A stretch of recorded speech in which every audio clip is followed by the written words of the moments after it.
Hello everyone. Start with the numerical. Calculate the dimension of linear momentum. Linear momentum P. इसका dimension calculate करना है. And surface tension. Surface tension S से denote कर लेते हो. S वैसे इसने सिग्मा क्या रखा है, सिग्मा से डिनोट करना. आपकी मर्जी है, ऐसे किसी से अल्फाबेट से डिनोट करना चाहो उससे डिनोट कर लो. इन दो का डायमेंशन कैलकुलेट करना है इन टर्म्स ऑफ, किसके टर्म्स में? Velocity v, velocity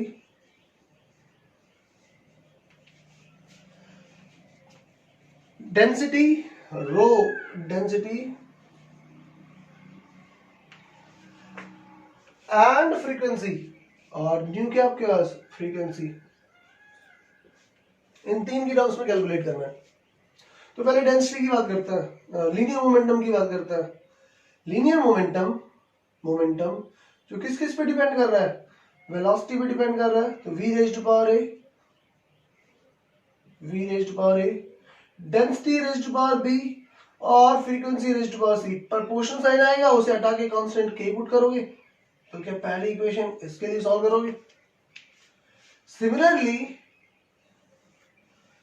S is equal to k, velocity raised to power a, density raised to power b और frequency raised to power c.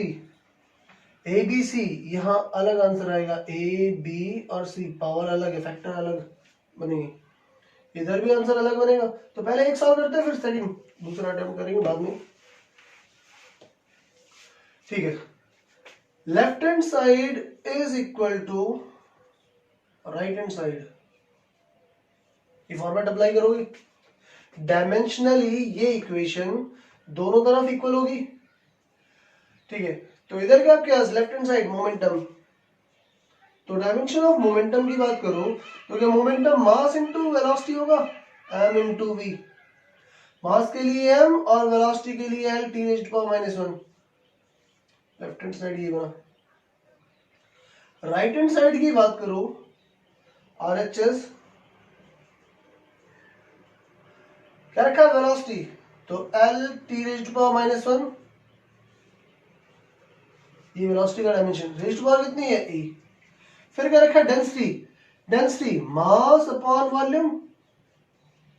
ये डेंसिटी के लिए लिखा गया. Raised to power b. फिर क्या रखा? Frequency new. फ्रीक्वेंसी होता है 1/t.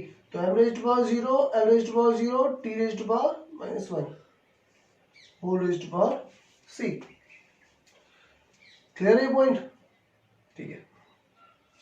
दोनों को इक्वेट करना है, लेफ्ट हैंड साइड को राइट हैंड साइड को. और इक्वेशन लिखी गई m raised to power 1, l raised to power 1, t raised to power -1 is equal to m raised to power. इसमें पावर देखते हैं m कितनी है. m पावर कितनी है? सिर्फ b. l raised to power a ये रहा, -3 b ये रहा, और यहाँ नहीं है. t raised to power -a है, यहाँ नहीं है, -c है.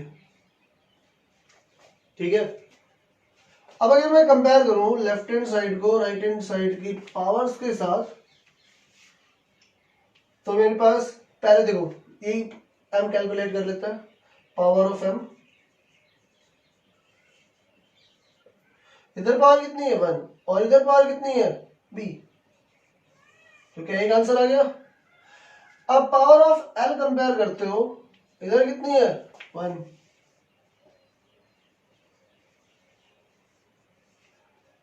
और इस साइड कितनी है? a minus 3b. b value calculate कर चुके हो, कितनी आई थी आपके पास? 1. वैल्यू पुट कर ली. ये वैल्यू इधर आके प्लस हो जानी है. तो a is equal to 1 plus 3b. b का आंसर 1 है. तो वैल्यू सॉल्व कर ली. तो ये आंसर आ गया आपके पास 4. ये आंसर आ गया. अब पावर ऑफ टाइम कंसीडर करते हो. पावर ऑफ टाइम, तो इधर पावर कितनी है? -1. इधर पावर कितनी है? -a और -c. इक्वेशन को रीअरेंज कर लिया तो c वैल्यू इधर ले आया, 1 को उधर ले जाता हूँ. c is equal to -a + 1. a value आपके पास 4 आई थी लास्ट टाइम. और ये वैल्यू पुट कर दी, माइनस ए की जगह 4 लिखा, +1 सॉल्व करके -3 आंसर बना। तीनों आंसर आ चुके हैं, वैल्यू पुट करो, फाइनल आंसर। तो मोमेंटम का आंसर क्या के, ए वैल्यू कितनी है, ए वैल्यू ये दी, velocity raise to power 4, b value कितनी है 1, density raise to power 1, frequency c value कितनी है आपके पास -3। तो क्या ये आंसर बनेगा आपके पास, क्लियर है? ठीक है, नेक्स्ट सेकंड के लिए अटेम्प्ट करता है।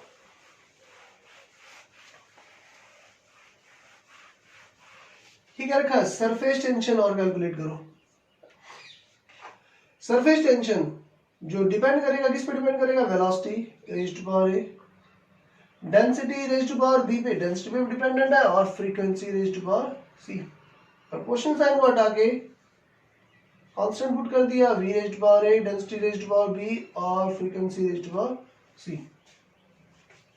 क्लियर है? ठीक है, अब लेफ्ट हैंड साइड और राइट हैंड साइड को इक्वल करो, डायमेंशनली इक्वेट करो ए, बी और सी के लिए। क्लियर है? तो मैं लेफ्ट हैंड साइड की बात करूं, left hand side surface tension S के लिए डायमेंशन क्या, फोर्स पर यूनिट लेंथ, फोर्स पर यूनिट लेंथ लिखोगे तो फोर्स का आंसर मास इनटू एक्सेलरेशन, और लेंथ के लिए एल से कैंसिल होके क्या, m raise to power 1, l raise to power 0, t raise to power -2, ये आंसर आ गया। अब बात करते हैं RHS राइट हैंड साइड की, RHS राइट हैंड साइड, ये सारी वैल्यू अभी लिखी ही थी तो सीधा लिखते हैं। डायमेंशन k का डायमेंशन कितना है 0, velocity distance upon time raise to power कितना आपके पास a, density mass upon volume raise to power कितना आपके पास b, frequency t raise to power -1, raise to power कितना है c। तो दोनों इक्वेशन को इक्वेट करते हो इसके लिए, तो पॉइंट वन आपके पास ये आ गया, m raise to power 1, l raise to power 0, t raise to power -2, left hand side की value. Right hand side m raise to power देखते हैं क्या है, यहाँ नहीं है, यहाँ पे है, तो m रेज़ टू पावर कितना है b, l raise to power देखते हैं कितना है, एक पावर ये रहा a, एक पावर -3 और नहीं है, t रेज़ टू पावर देखते हैं कितना है, t raise to power -a, ये भी नहीं है, और -c। तो क्या मैं पावर ऑफ m इधर इक्वेट कर दूं, लेफ्ट हैंड साइड और राइट हैंड साइड, इधर कितनी वैल्यू है 1, इधर कितनी वैल्यू है b, तो क्या मेरे पास पहला आंसर आ जाएगा। पावर ऑफ l कंपेयर करते हो तो इधर 0 है, इधर क्या आ गया आपके पास 0 is equal to a -3b, ये रहा, इक्वेट कर दिया a इक्वल टू 3b, ये वैल्यू उठा के पुट कर दी, तो a का आंसर क्या 3 आ गया।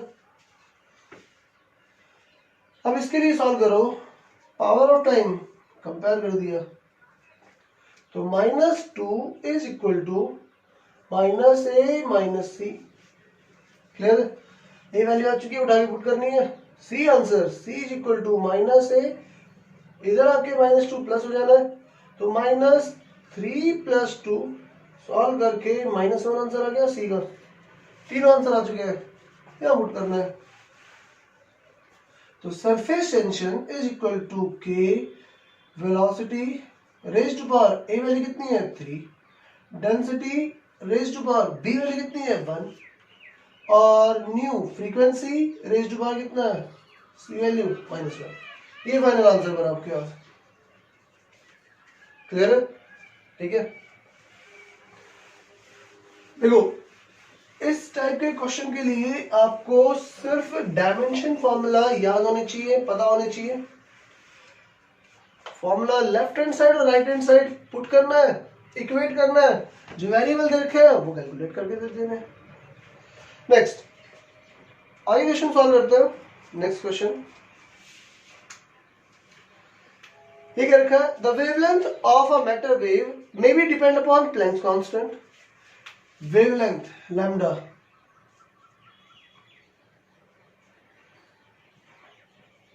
जो डिपेंड कर रहा है, किस पे डिपेंड कर रहा है, प्लैंक्स कांस्टेंट। के से डिनोट कर लेते हैं, एच से डिनोट कर लेते हैं। रेज़ टू पावर कितना है आपके पास, e। नेक्स्ट आगे रखा है डिपेंड अपॉन मास, m पे डिपेंड कर रहा है, m raise to power v, and also depend upon velocity, v raise to power c। Using the method of dimension derive the formula. तो वेवलेंथ प्रोपोर्शनल है h raise to power a, m raise to power b और velocity raise to power c। ठीक है, proportion sign को हटा के constant put कर लिया, h raise to power a, m raise to power b और velocity raise to power c। ये पैटर्न बना। अब मुझे सबका डायमेंशन पता होना चाहिए और लेफ्ट हैंड साइड को राइट हैंड साइड के इक्वेट कर देना है। इक्वेट करो answer. Wavelength left hand side देखिए, वेवलेंथ वैल्यू, तो dimension of wavelength, wavelength distance ही है, separation between first and trough, यहां से यहां तक का सेपरेशन क्या कहलाएगा आपके पास, वेवलेंथ। तो क्या मैं इसे डिस्टेंस लिख सकता हूं l, यानी कि m raise to power 0, l raise to power 1, t raise to power 0। ये आंसर आ गया आपके पास। ठीक है, Planck's constant h, dimension of Planck's constant, इसके लिए देखो energy equal to E equal to energy, Einstein energy equation, E equal to h nu. ये फॉर्मूला पढ़ रखा आपने, 10th क्लास में भी पढ़ा था सोर्स ऑफ एनर्जी के अंदर। ठीक है, यहां से कैलकुलेट करके यहां पुट कर दो energy, m raise to power 1, l raise to power 2, t raise to power -2। h के लिए कैलकुलेट करना है और न्यू के लिए t रेज़ टू पावर -1। ये डिवाइड में आएगा, डायमेंशन आ गया। तो मैं सीधा डायमेंशन लिख दूं, m raise to power 1, l raise to power 2, t raise to power -1। बोलो ठीक है, ये पॉइंट समझ में आया। मास m लिखा है, velocity l, t raise to power -1, ये तो बार बार कर रखा है। अब राइट हैंड साइड के लिए इक्वेशन लिख लेते हैं, RHS। ये लिखा है प्लैंक्स कांस्टेंट। ठीक है, तो k का डायमेंशन कुछ नहीं है, h के लिए लिखा गया m raise to power 1, l raise to power 2, t raise to power -1, whole raise to power a। फिर क्या रखा है, mass m raise to power b और velocity l raise to power 1, t raise to power -1, whole raise to power c। सबको multiply कर रखा है, तो पावर सेपरेट कर लिया, m raise to power a और एक गिरा plus b, l raise to power 2a और यहाँ पे plus c, t raise to power एक वैल्यू ये रही -a और एक वैल्यू ये रही -c।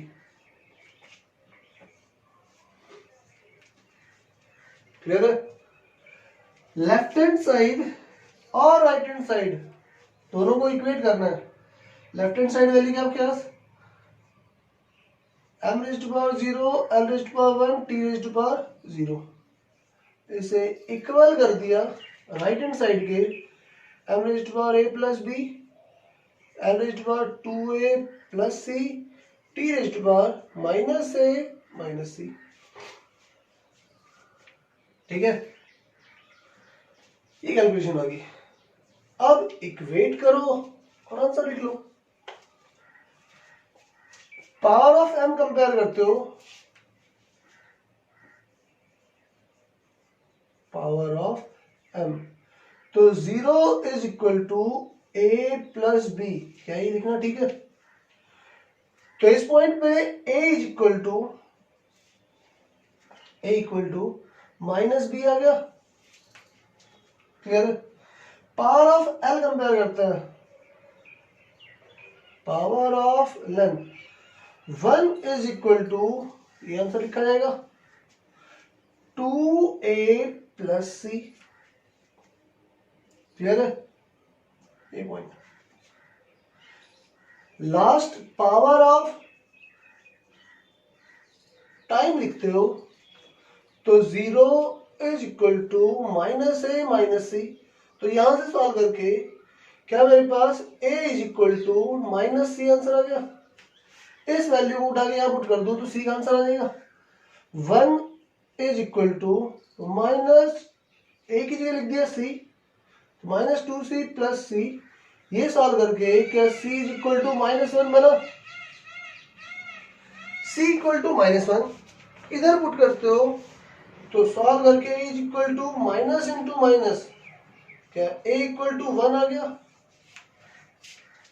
a वैल्यू इसमें पुट करो, a वैल्यू जो माइनस b के इक्वल थी, तो a वैल्यू को उठा के यहां पुट कर दिया तो क्या b आंसर माइनस इधर आ गया -1 बना। तीनों आंसर आ चुके हैं, उठा के यहां पुट कर दिया तो wavelength is equal to k h raised to power a। a value कितनी है 1, m b वैल्यू कितनी है, b वैल्यू देखिए अब क्या सॉल्व करी थी यही -1, m raised to power -1। c value कितनी है, velocity raised to power c value -1। तो इस आंसर को रीअरेंज करके लिखो तो lambda is equal to k h over mv। ठीक है, इसी कैलकुलेशन को h इक्वल टू, देखो ये आगे आएगा आपके सॉल्व करके फॉर्मूला, यहां लिख देता हूं h is equal to lambda is equal to h over mv जिसे मोमेंटम कहते हो। ठीक है, कि कांस्टेंट वैल्यू एक्सपेरिमेंटली 1 आ गई और ये इक्वेशन आगे चल के क्या रहेगी आपके पास, डी ब्रोगली वेवलेंथ, जो केमिस्ट्री में भी रीड करनी है। क्लियर है? ठीक है।